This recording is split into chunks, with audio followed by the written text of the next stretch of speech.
Hey guys, welcome back to my channel. As you guys probably know, I haven't been posting anything recently. This is a video that I kind of agreed to do quite some time back, so I'm finally getting around to doing it. Yeah, this is the latest in the Can You Guess Which Is Real and Which Is Fake series. So let's get on with that.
Okay, so can you guess which is real and which is fake? If any of you have seen the previous video, you probably already know which is real and which is fake. But for those of you who are new here, the real one is the white one and the fake one is the gray one. So in the last video, I did another Lady Dior mini fake versus real comparison. So this is actually the second one in the Lady Dior mini bag series. They didn't have white in this case. I think they ran out, so I took the gray instead. Comparison wise to the previous video's fake, I would say that this one over here is actually a lot better. The biggest improvement definitely is in the interior of the bag. The truth is, between these two, the real versus the fake, exterior wise in terms of the leather and interior wise in terms of the workmanship, they are actually on equal terms. Yeah, there isn't a lot of differences to point out, to be frank, which is amazing.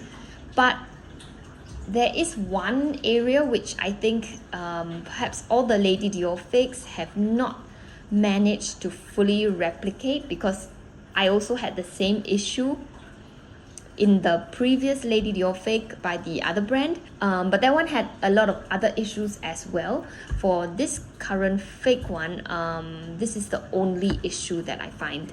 So if you look at the Lady Dior tag, as I mentioned previously, the real one is very, very tight. It's actually really hard to shift around. You can even kind of clip your twilly or whatever you call the handle protector underneath here, and it stays because it's really, really tight. Because it's so tight, it presses this part against the bag, which means that these alphabets don't tend to move so much. Okay, they still move, but not as badly. They don't really get out of order so often, so it says Dior instead of, I don't know, Doi. Either way, this is part of the real Lady Dior design. But for a lot of the fakes, including this one, the issue is that it's very loose, so it's not tightly held enough. Because yeah, it's just, yeah, and now you can see it. It's quite loose. Because it's loose over here, this one moves much more easily, and it doesn't press the clips against the bag. So because it doesn't press it against the bag, the alphabets kind of can get jumbled a lot more, as you can see here. Of course, if you kind of like just hit it lightly, it doesn't. So how big of a problem is this? I'm not very sure. It depends on you and your preference. Okay. Yeah.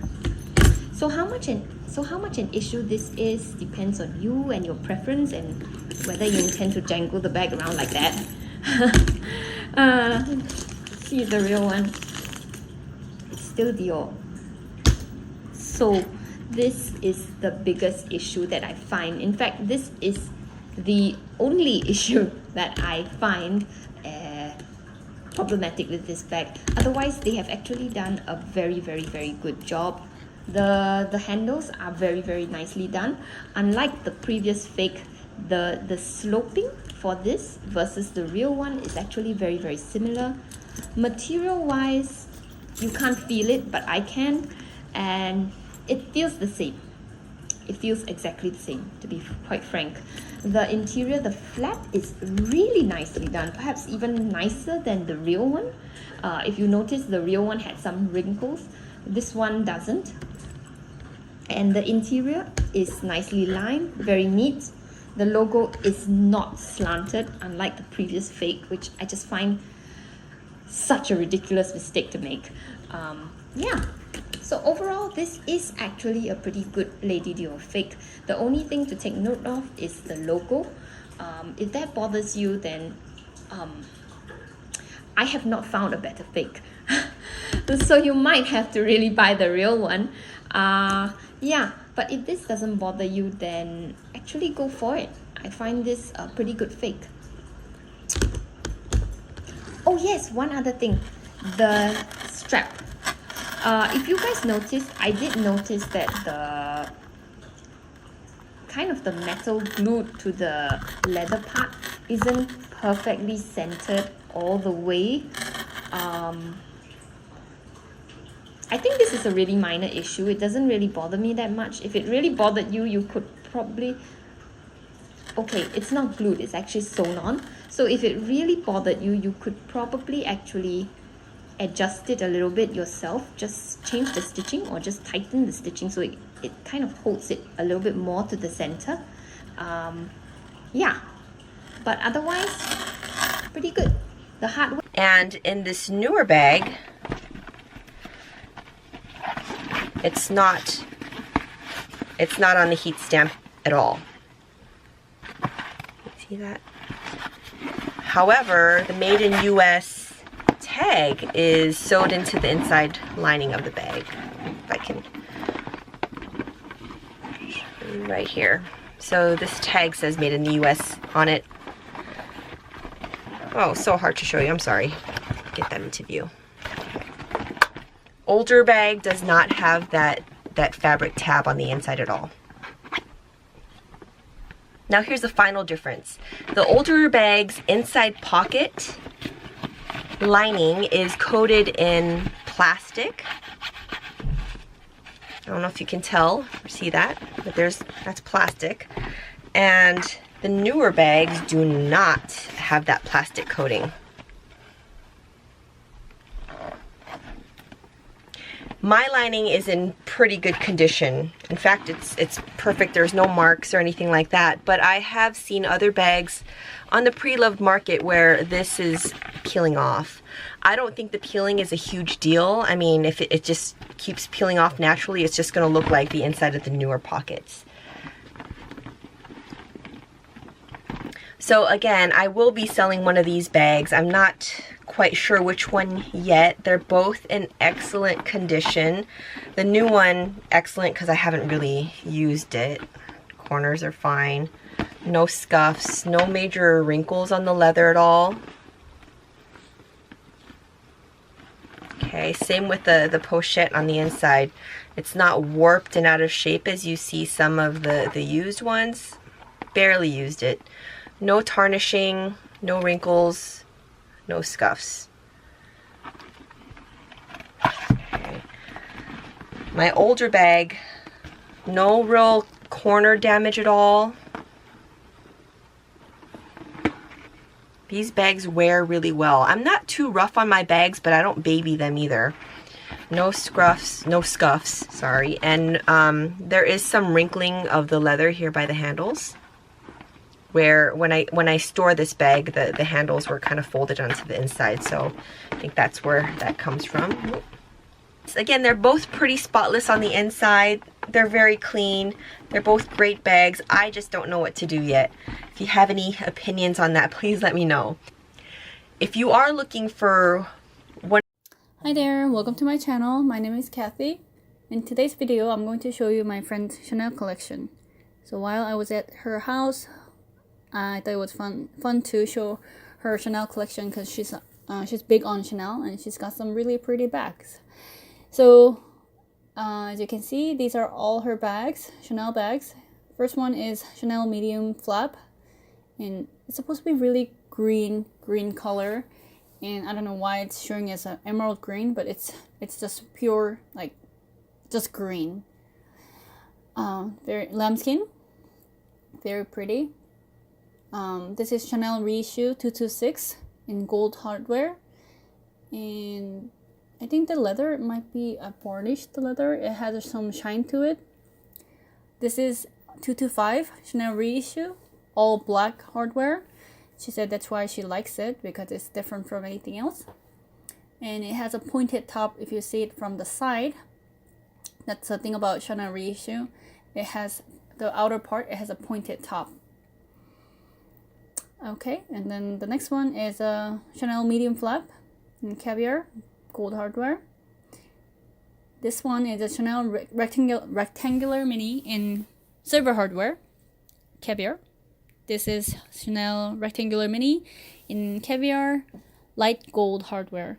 It's not quite silver, it's not yellow gold, light gold. Very pretty. Oh, here I'm showing the hardware on the green medium flap. It's a gunmetal. This one is rectangular mini lambskin gold hardware. Very pretty. Here is Chanel Coco top handle. I think it's a large size. Also gunmetal hardware. This one is very pretty. This one is I don't know the name of this one, but she said she got it at the duty free at the airport, and she said she can't really wear it that much. She doesn't know what to wear this one with, but she has it. So this is all her collection. Thank you for watching. See you in my next video. Bye.